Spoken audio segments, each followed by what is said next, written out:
Hi everybody, this video is for Dr. Bowen's ISCI785 class. That's Leadership and Ethics in Information Security course. I just wanted to give you a very quick update because I did have a drop-in office hours with some students today to talk about the upcoming project proposal that is due in a couple of days, turned in on Blackboard. What I'm looking for in that proposal is your ideas on something specific to leadership and ethics that you can analyze, that you can put through one of our ethical decision-making models, that you can think about what we've read on leadership and think about a way that you could use this document in your own organization or in your own job search if you're not working in a cyber field right now. That should be something that can add value to the organization's policy, processes, or procedures. For example, if you wanted to focus on data protection and privacy, let's say that you're working at an organization looking for a new health insurance provider for your employees, you would be thinking about ways that you could ethically protect that data. You would put it through one or more of the ethical decision-making models and answer questions such as, should we anonymize the employee data before we provide it to insurance companies to potentially bid on our health insurance?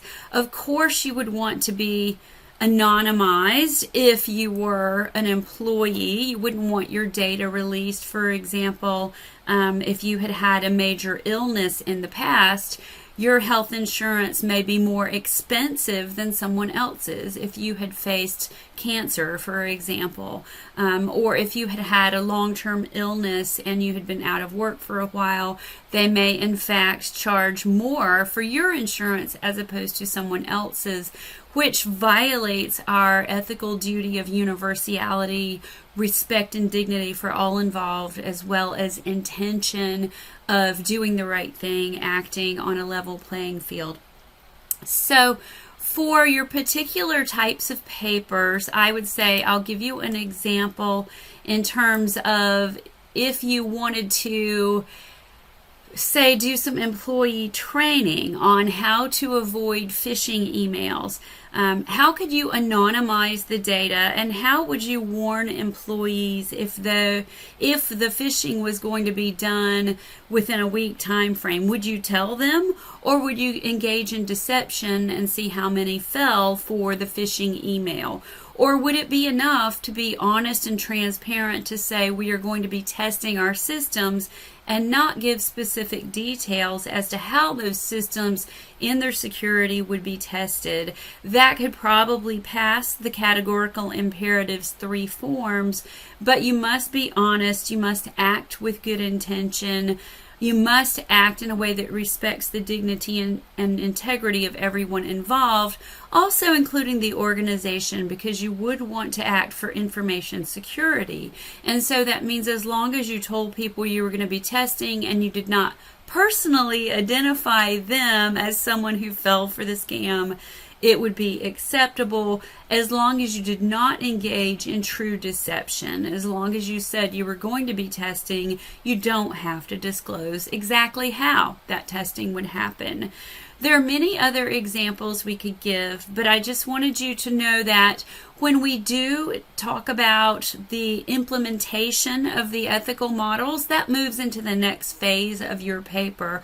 For this project proposal, you probably just want to say what forms of ethics you're going to be using, what are some of the questions that you're going to be trying to answer, and some of the main stakeholders or groups that you're dealing with in terms of who is affected.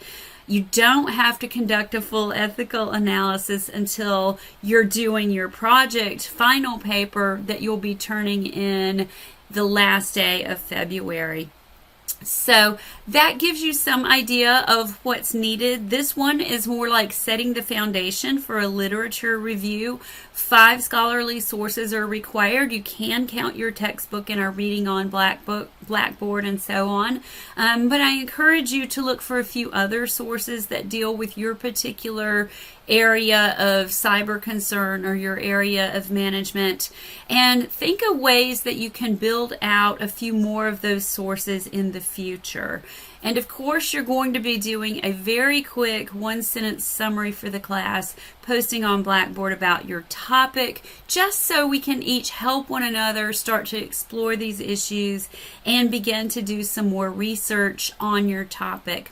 So I hope that helps you. My special area of interest within this whole field is artificial intelligence. And so if I were going to be doing this project, I would, for example, do some research literature-wise on the ethics of artificial intelligence and how we can lead AI policy in a large organization like a university.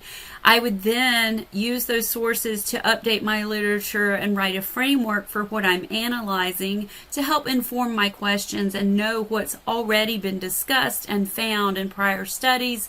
And then I would think about how I would implement a deontological analysis based on logic and reason, based on critical thought and rationality.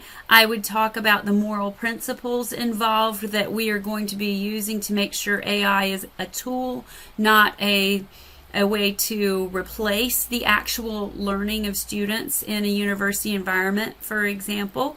That our duty is to maintain a universal approach so that all universities can do what we're about to do in terms of our AI policy, that it would maintain dignity and respect for students as individual autonomous learners who have paid for their education and respect the professors who are trying to provide that education as well, and that it would have inclusion, that it would have good intention, and that it would be based on trying to do the right thing in terms of good intention, meaning allowing us to interface with new technology, but not using that new technology, AI, to replace human learning. So that's just one example, very briefly, of how you may implement a project such as this one.